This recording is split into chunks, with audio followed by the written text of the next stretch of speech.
за счет средств республиканского бюджета финансируется 12 целевых государственных программ и мероприятий.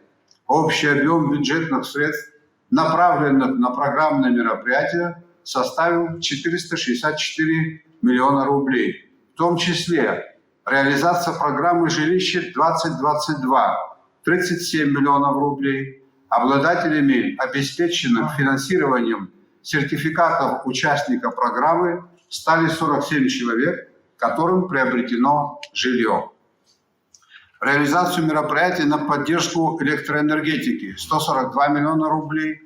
Реализацию мероприятий по созданию электронных баз данных для учетной и отчетной документации и создания ключевых кодов, классификаторов отраслей народного хозяйства и внешнеэкономической деятельности – 11 миллионов рублей.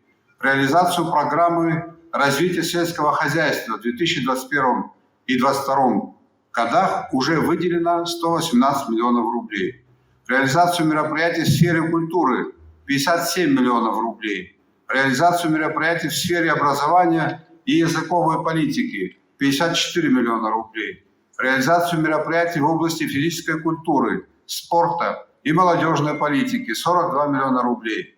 В период с 2020 года по 1 июня 2022 года на выплату ежемесячных пособий отдельным категориям граждан было направлено 481 миллион рублей.